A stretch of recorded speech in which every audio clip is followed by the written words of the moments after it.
প্রথম হচ্ছে যে নির্দিষ্ট আইডি কার্ড ভোট কেন্দ্রে অভ্যন্তরে জনসাধারণের প্রবেশ নিষেধ। 2 নম্বর হচ্ছে ভোট কেন্দ্রের বাইরে ভোটার নির্ধারিত ভোটার আইডি কার্ড সংগ্রহ বুথ থাকবে, সেখান থেকে আইডি কার্ড সংগ্রহ করতে হবে।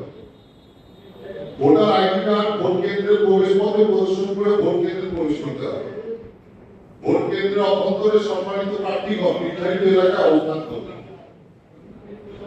আমরা ভোট কেন্দ্রের ভিতরে প্রার্থীদের বসার ব্যবস্থা রেখেছি। একটা নির্দিষ্ট জায়গা রেখেছি, সেখানে তারা বসে থাকবেন, যদি প্রয়োজন মনে করে। প্রত্যেক ভোটার নির্ধারিত বুথে শৃঙ্খলার সাথে ভোট প্রদান লাইনে অবস্থান করবে।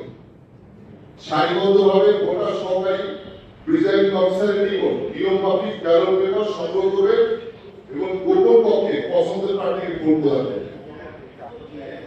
ভোট প্রদান শেষে ব্যালট পেপারটি নিজে ভাঁজ করে ব্যালট বক্সে ফেলবেন। ভোট প্রদান শেষে ভোটের প্রস্তাব মত দিয়ে কেন্দ্র ত্যাগ করবেন। ভোট কেন্দ্রে প্রবেশের পর অথবা ভোট প্রদান শেষে কেন্দ্রের ভিতর অনর্থক ঘোরাফেরা করা অথবা অবস্থান করা কোনোভাবেই কাম্য নয়।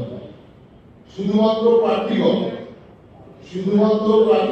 একাধিকবার বুথের অভ্যন্তরে প্রয়োজন অনুযায়ী প্রবেশ করতে পারেন, তবে শর্ত থাকে যে প্রার্থীগণ প্রয়োজন শেষে দ্রুত বুথ পরিত্যাগ করবে। ইতিমধ্যে আমাদের মাঝে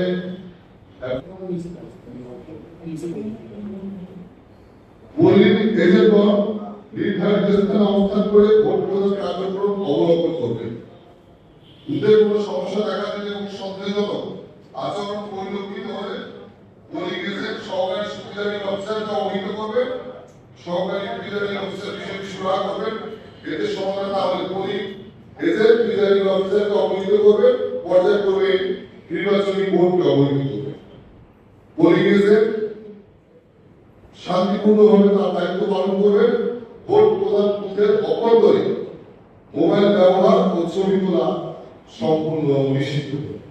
ছবি তুলেছে এবং প্রমাণ পাওয়া গেলে তার ভোট বাতিল করে গণ্য হবে। এই কথাটা আমরা জোর দিয়ে বলছি এই কারণে, আমরা যে বুথগুলি তৈরি করব সেই বুথগুলি হবে সাদা কাগজ। কোনোভাবেই কেউ মোবাইল ব্যবহার করতে পারবেন না। মোবাইল ব্যবহার করলে আমাদের পোলিং অফিসার সহকারী প্রিজাইডিং অফিসাররা তার মোবাইলটা আমরা নিয়ে নেওয়ার চেষ্টা করব। এবং সেই সাথে আপনাদেরকে অবগত করি, আমাদের পোলিং বুথে যেখানে পোলিং এজেন্টরা থাকবে তাদের বসার ব্যবস্থা আমরা করেছি। আমাদের ইচ্ছে ছিল যে যদি প্যানেল ওয়াইজ হতো তাহলে একজন করে নিতাম, কিন্তু আমাদের কাছে এরকম প্যানেল তথ্য আমরা পাইনি। সে কারণে আমরা নীতিমালা তৈরি করেছি, সেটা হচ্ছে সভাপতি, সিনিয়র সহসভাপতি এবং সহসভাপতি, এই তিনজনের একজন করে একটা বুথে একজন করে প্রতিনিধি দিতে পারবে। আর সদস্যদের জন্য আমরা কোনো পোলিং এজেন্ট আপাতত রাখা, কারণ এতগুলি সদস্য যদি পোলিং এজেন্ট রাখে তাহলে আসলে ওই জায়গা দেওয়া সম্ভব হয়। সে কারণে শুধুমাত্র সভাপতি, সহসভাপতি, সিনিয়র সহসভাপতিদের একজন করে প্রতিনিধি রাখার চেষ্টা আমরা করবো। সেক্ষেত্রে তাদের